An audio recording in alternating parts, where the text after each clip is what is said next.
Hello again and welcome back to English Today. This is DVD 21 and the fourth DVD in your advanced level.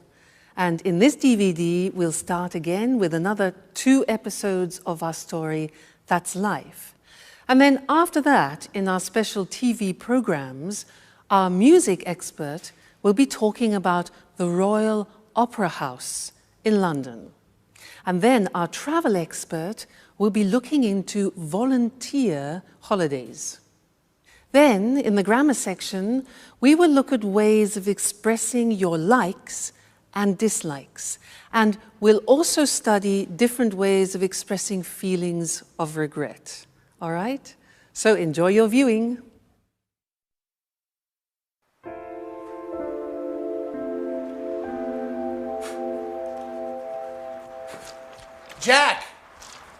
Jack, I was waiting for you. Have you got a minute?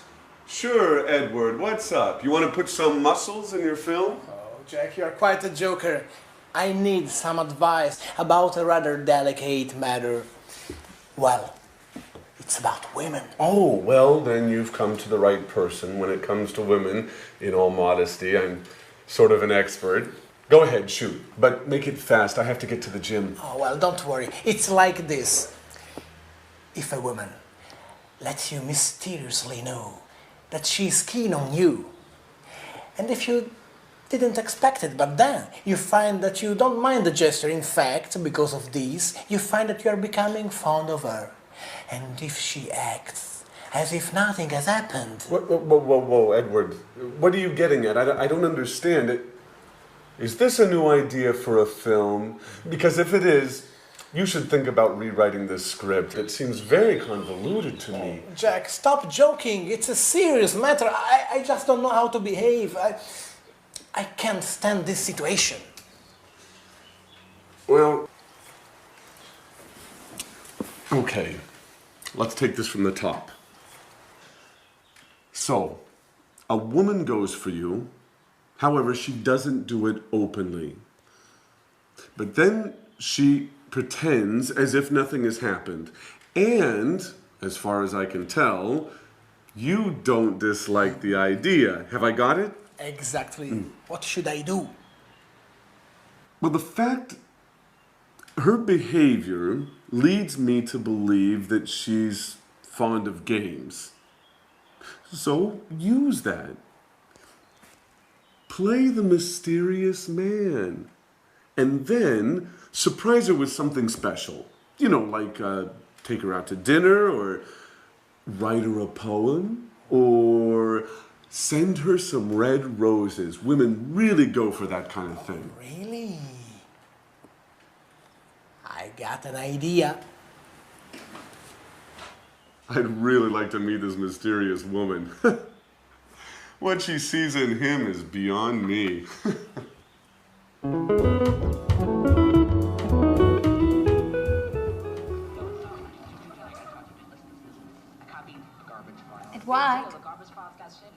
Edward? Edward? Would you mind not watching the TV for a moment? I'd like to have a word with you. Is it important, Alice? Chuck is on. The reality program about show business. You know I'm nuts for this show. Yeah, I know. It's about the only thing you go for.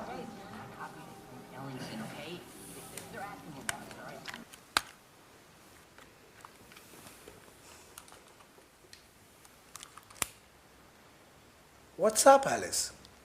What's bothering you? Edward, I'm sorry. I didn't mean to be rude. It's just that... has something... What? I mean... anything particular happened recently? Oh, well, if I have to tell you the truth, yes. Great! So, what? So what are you getting at? Well, what did you think about it? Were you pleased by it? Oh, yes, very much, but why we are talking about such embarrassing things?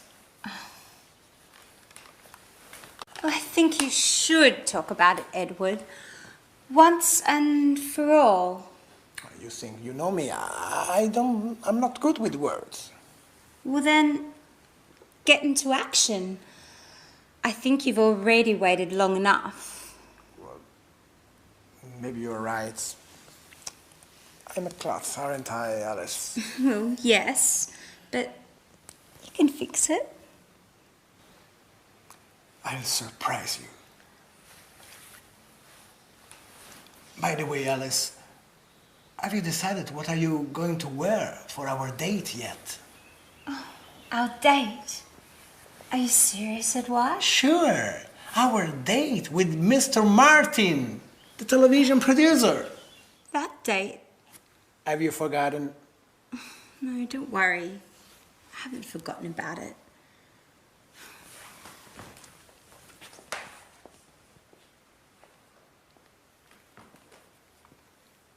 He is way behind.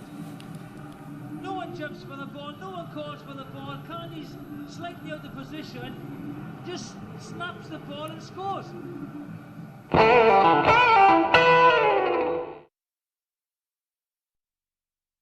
Hello again, and welcome back.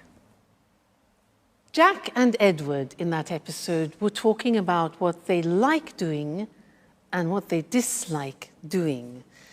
And in the English language, this is very interesting because there are different ways of describing what you like and what you dislike, different verbs, different phrases, and that's what I want to do with you now. I'm going to give you some examples in this little exercise.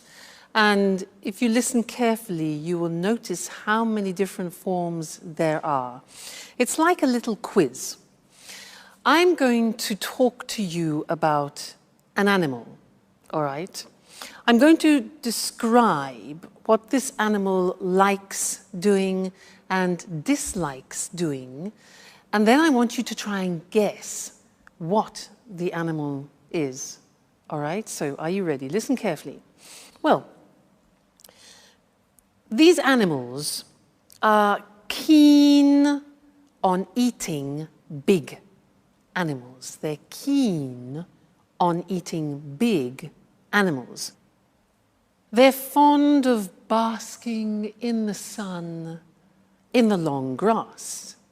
So they're fond of lying, basking in the sun in the long grass. They really love running at top speed. They love running at high speed, okay? They can't stand getting wet. Like when it rains, they can't stand getting wet. They can't bear being disturbed when they're eating. They can't bear being disturbed when they're eating. Another thing, they don't mind the presence of man, but at a distance, all right? Okay. They dislike being close to lions, Dislike being close to lions. They hate being disturbed when they are with their cubs, with their babies, okay? Their babies, their cubs. As animals, they don't go in much for making noise. They don't go in for making noise, they're silent, they're quiet. And for them, it's all right to eat only twice every 4 days, so once every 2 days. They don't have to eat every day. So, have you guessed the animal? It's a cheetah. Now remember that in English, a cheetah is not Mr. Monkey. A cheetah in English is the fastest animal in the world. It's the cat, the wild cat with dots. That's the cheetah, and that's what I was describing, all right? Now let's look more closely at the language that I used. So, if we are talking about likes, these are the possibilities. You can use the verb to be keen on. Now notice that these verbs are followed by the gerund form because we have a preposition. So, I'm keen on skiing. Keen on plus gerund means I'm enthusiastic about it. I'm fond of learning English. Same meaning, okay? It means I like it very much. Keen on, fond of, plus gerund. You can have the negative too. I'm not so fond of going to the cinema alone, for example. Now, what about negative? I can't stand is the same as I hate. Very, very common use, this. I can't stand getting up early in the morning. Gerund. I can't stand getting up early in the morning. We also say, I can't bear. Look at the pronunciation. I can't bear. All right? Getting up early in the morning. I can't bear drinking beer, for example. You can say, I really love doing something. I really love playing tennis. Now, you can say, I don't mind doing something. Now, I don't mind means I don't particularly like it. I don't particularly dislike it. So it's okay, it's nothing special for me. So I don't mind playing tennis, but it's not my favorite sport. All right? We also have the verb dislike. I dislike playing tennis. All right, so see how many they are. It's really interesting. Another one which is much less known, but we use it quite a lot, is to go in for. Listen to this. I don't go in for watching documentaries. I don't go in for playing tennis. Again, which means I'm not interested in it. All right? Another thing is, well, it's all right. Again, this is non-committal. It's all right playing tennis, but it's not my favorite sport, all right?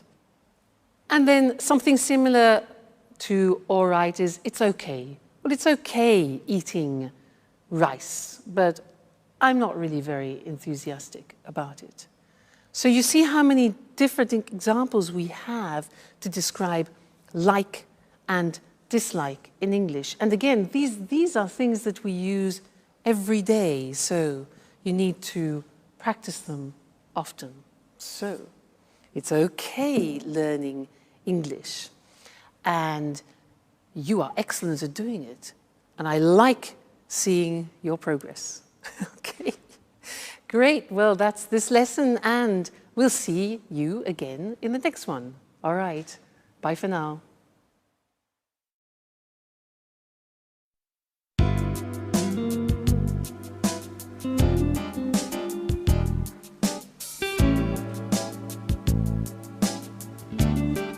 Great. This spot should work well. Maybe here would be better.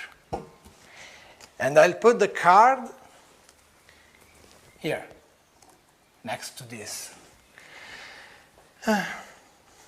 Let's give it a quick once over again.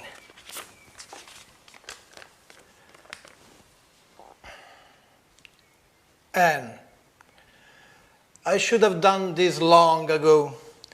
Now I can't wait any longer. Listen to my poetry, written especially for you. You are perfume, the color of all flowers, the breath and scent of the sea, the warming strength of the sun. You, the shining star that lights my life. Who knows if she'll like it? What about these roses? Will she like them? And what if she makes fun of me? Perhaps I shouldn't have listened to Jack, but of course. It makes no sense to go on as if nothing has happened. Somebody has to take the first step. I'll await you tomorrow night here in the living room. When everyone is asleep, we'll be able to be alone. Finally, alone. Okay, that is done. There's nothing more to do now but wait. Anne will be home soon. Thank God Alice won't be here at least for 2 hours. And Jack is at the gym, yes. I calculate everything perfectly. Now it's time for me to leave as well. I don't want Anne to see me here. Here she is. It's time to go. Excellent. Great, Edward. The moment of truth approaches. Then never call me an amateur again. Right, fine. Bye-bye. Oh, is the door open? Bloody cat's coming.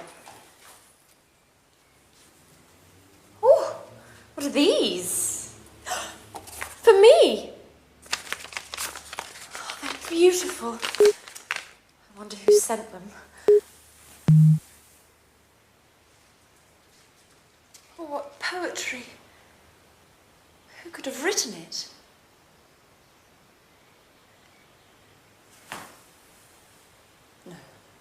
No, Anne. What are you thinking?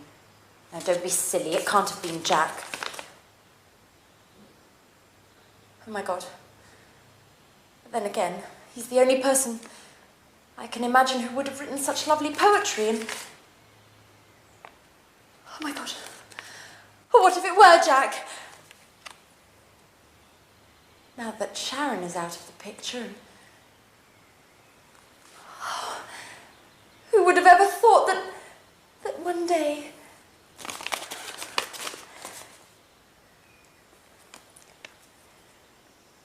Oh, Jack.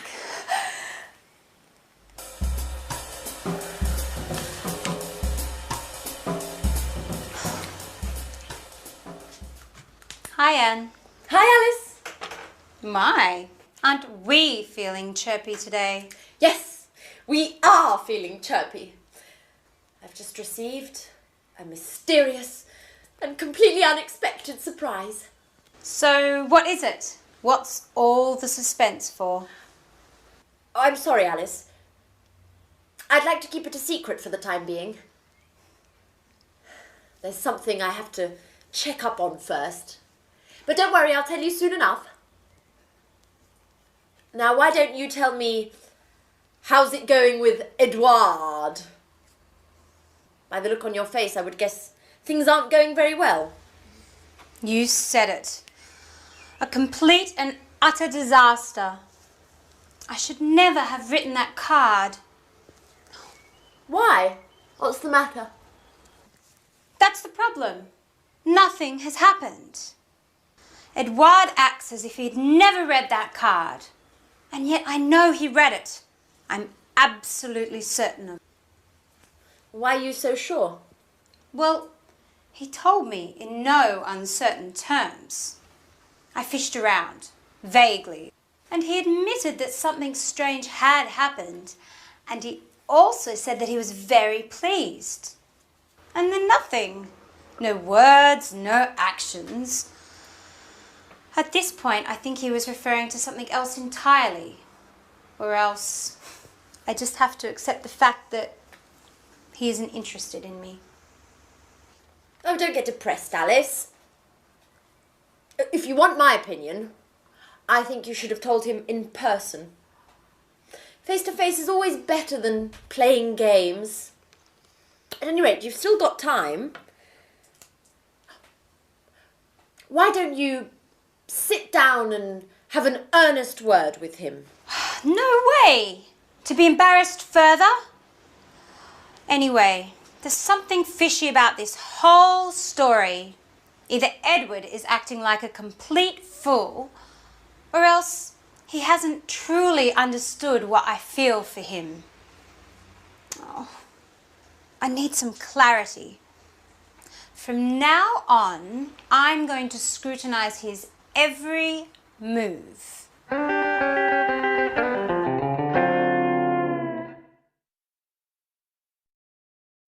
Hi again and welcome back for some more English language. Did you hear Alice talking about her regrets? Do you know that regrets, when you do something you wish you hadn't done, that's a regret? Well, there are different ways to express that in the English language. She said, I wish I hadn't written that card. I shouldn't have written that card. That's another possibility. There are, in fact, 3 possibilities in English of expressing regret. And I want to look at those with you. Because they're quite complicated, let's do it together on the screen, all right? Now, the first example is with should. Now, you know should. Should we use, for example, you should rest when you give advice. But if we put it into a past form, we use it to express regret. So the grammatical structure is should plus the infinitive have plus the past participle. So an example is, imagine, it's raining. I haven't got my umbrella and you want to express a regret. So you could say, I should have brought my umbrella. You see, should, infinitive have, plus the past participle, bring, brought, brought. So you say, oh, damn, I should have brought my umbrella with me. So that's one example of expressing regret using should have brought. The second example is with wish.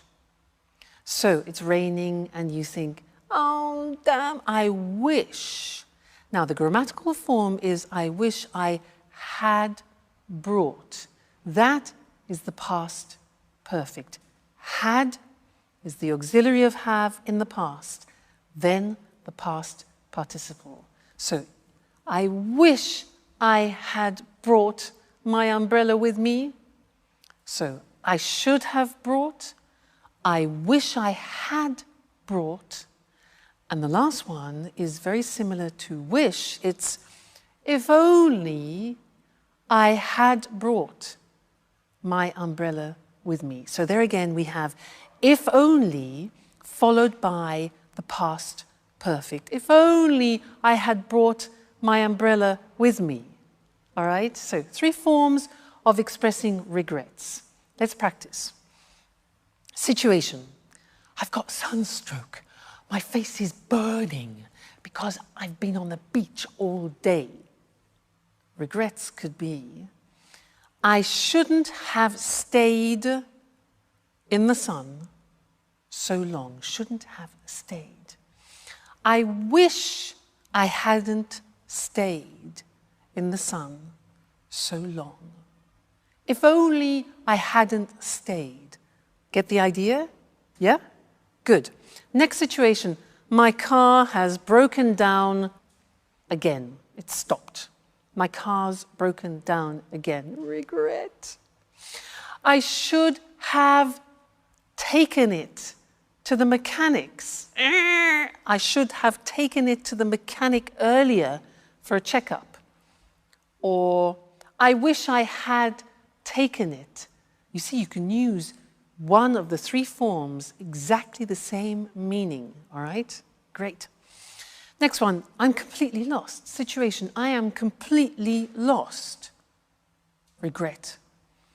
I wish I had brought a map with me. I wish I had brought a map with me. Okay, getting the idea? Next one, I've got a terrible headache. Oh, terrible headache. If only I hadn't drunk so much red wine last night. If only I hadn't.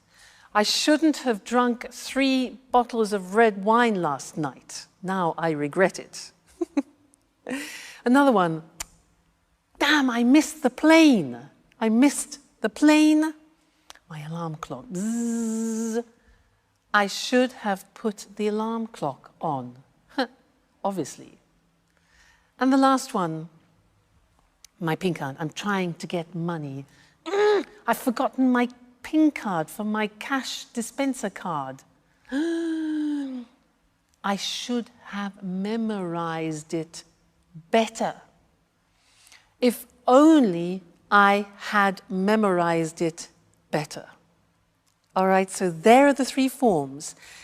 Should have done, I wish I had done, and if only I had done. Okay, I'm sure you think, I wish I had been born English. That way I wouldn't have to learn the English language. Well, we're here to help you. So that's the end of this lesson, and see you again very soon. Bye.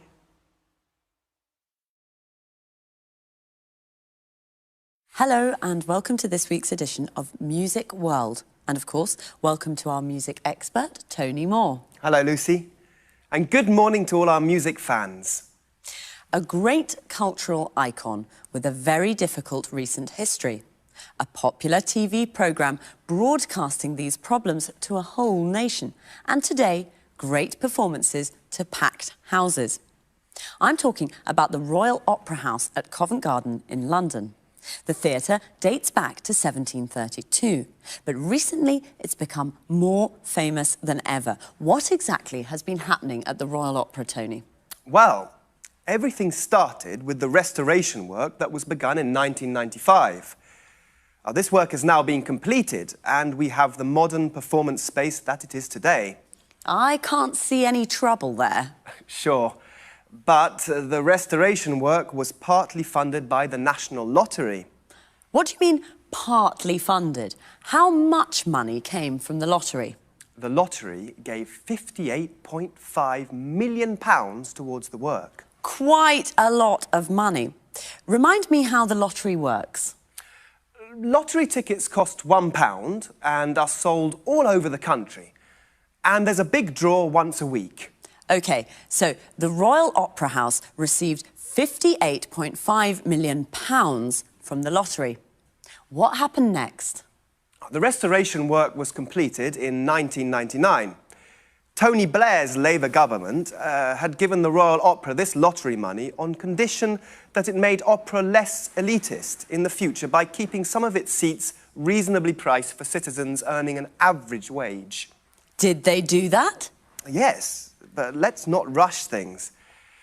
In 2001, the Royal Opera became even more famous when the BBC filmed a fly-on-the-wall documentary about the day-to-day running of the place. Well, the programme showed a real-life soap opera in action. During this period, the theatre was chaotically managed and was almost out of control. 5 executive directors left in the space of 5 years. There was ongoing conflict between management and employees, and the Royal Opera suddenly found itself at the centre of a political debate about the funding of the arts in the UK. Many people asked whether opera wasn't too elitist an art form to receive funding from the government. Why? Is the running of the Royal Opera completely funded by the government? No. But it does rely in part on the government. 31% of its funds come from government subsidies. Today, corporate sponsorship is becoming more important. In 2006, this amounted to nearly £16 million. Of course, the rest of the funds come from ticket sales. I see. And then, how does the story end? The BBC documentary programme was a great success. It had a huge audience. The TV project wasn't so successful for the Royal Opera management, as it entered a period of financial crisis. And there was an enormous amount of criticism because of the high costs of the renovation work, and because of the BBC TV documentary, which showed that the place was managed very, very badly. And today? Well, after so many years of difficult times, the Royal Opera is newsworthy simply because it isn't. For the last 5 years, the Royal Opera has been putting on successful operas and ballets. It's been doing a fine job. What's more, the Opera House has kept its promise. Now, it's attracting new audiences to listen to opera, and some of the seats are reasonably priced. So how much do tickets cost? The top price for a performance is usually £180, but half of the seats cost £50 or less, while the cheaper seats cost less than £10. Of course, they're not very close to the stage, but they are the cheapest grand opera seats in Europe. On an average evening, 48% of the audience is watching its first opera. So a wider range of people are watching opera now in London. Oh, that's right. After a very difficult period, the Royal Opera is now running smoothly. Another soap opera with a happy ending. So thanks, Tony, and Thanks. goodbye. Goodbye. And goodbye to all our music fans. So, the Royal Opera House, a cultural icon with a difficult history. A cultural icon is a famous symbol for one of the arts, music, writing or painting. But today it puts on performances to packed houses. Remember, the phrasal verb to put on means to organise and perform. A packed house is a theatre with every seat sold out. We say a place is packed when it's full of people. The restoration work that started in 1995 was partly funded by the National Lottery. To be funded by means to be financed by, to receive money from someone or something, in this case, the lottery. It was partly funded, means that it received part of the money it needed. This money was given on condition that opera was made less elitist. Elitist means that it is only available to a small group of people, usually socially or intellectually superior. The expression on condition that means only if.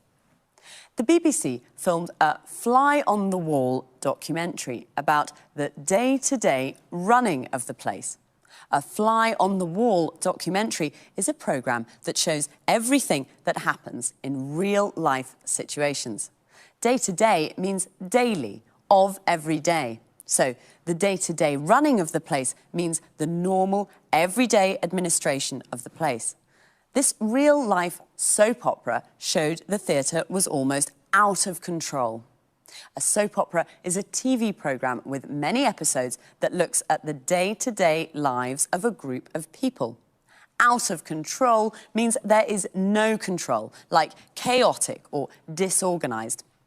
It showed the ongoing conflict between managers and employees. A conflict is a disagreement. It was ongoing, means that it continued for a long period of time. That's all we have time for today. See you again soon. Hello and welcome to this week's edition of the Travel Programme. In the studio with me once again is Christine Oteng, our travel expert. Good morning, everyone. Well, what does the word holiday conjure up in your mind? White sand beaches, beautiful blue sea and fantastic seafood? Or maybe cool mountain air and invigorating walks through alpine forests? How about this? Think helping to build a dam outside a village in Uganda. Think helping out in a rural hospital in India. Think showing visitors round a castle in England. That's right, today's travel topic is volunteer holidays, a way to travel and do good at the same time. Am I right, Christine? Right. A volunteer holiday can be a true life-changing experience. Travel, visit new places and help local people at the same time. It's a great way to really make contact with local people, their culture and the kinds of problems they face, and you can help in a small way to solve some of those problems. Certainly a holiday with a difference. What sorts of places have volunteer holidays? There are two kinds of volunteer holidays, really. A lot of these holidays take place in developing countries, in Africa, India, and sometimes in South America. Other holidays can be found in Europe and North America. So there are lots of destinations to choose from. And what sorts of things can you do? There's an enormous range of activities to choose from. In the developing world, a lot of the work is based around helping on infrastructure projects, so you may help to dig a new well or build a new footbridge or perhaps a children's playground. Or you may decide to help out in a local hospital or in an orphanage. All sorts of useful projects to improve the daily lives of local people in small ways. And what about the work in developed countries? Well, here the work is slightly different. It's usually for charitable organisations, like, for example, the National Trust, an English charity that looks after many castles and old houses. It also owns many areas of beautiful countryside. Anyway, it's possible to do lots of interesting things for the National Trust. What, for example? As you mentioned earlier, helping to show tourists round a castle in the summer, there is a beautiful 15th century castle on an island off the northeast coast of England, Lindisfarne Castle. Well, they're looking for a couple to do this job for a fortnight. OK, I'll think about that. But do you have to pay for these activities? Yes, of course you have to pay. Volunteer holidays in developing countries tend to cost more because travel costs are higher and some of your money will go to help the local community. In this way, you help poor people twice. Just one question, Christine. During volunteer holidays, do you have to work all the time? Well, usually there's a split between volunteer work and sightseeing. For example, during a fortnight's holiday to Africa, you may spend the first week on your volunteer work and the second week visiting game reserves, relaxing, shopping. The sorts of things you normally do on holiday. Good. So you have time for fun too. OK, everyone, the next time you're trying to decide where to go on holiday, forget the beaches, forget the mountains, and start thinking about leaving your comfort zone for Africa or the English countryside. Thanks, Christine, for that fascinating information. Goodbye. And, of course, goodbye to all travellers. Well, what does the word holiday conjure up in your mind? What does it conjure up? Means, what does it make you think of? What do you imagine when you hear the word holiday? A volunteer holiday can be a life-changing experience. A life-changing experience means it changes your life. There are two kinds of volunteer holidays, in developing countries and in developed countries. A developing country is a country with a low level of economic activity and low standards of living, like India and Africa. All these countries together are called the developing world. European countries are developed countries. There are lots of destinations to choose from. There are lots to choose from means that there is a big selection. There are lots of activities to choose from. You can help on an infrastructure project, a project that involves building or construction. You can help to build a footbridge, a bridge for people to cross on foot. You can help out in an orphanage. An orphanage is a home for children who have lost their parents. Notice how we say help to do something, help on a project, and help out in a place. You could also work for a charitable organisation in a developed country. A charitable organisation is an organisation whose aim is not to make a profit, but to help people in need. For example, you could spend a fortnight showing tourists around a castle in England. A fortnight is a period of 14 days. They're looking for a couple to do this job. A couple is two people, usually a man and a woman who are married or in a relationship together. OK, well, that's all for this week, so take care and study hard.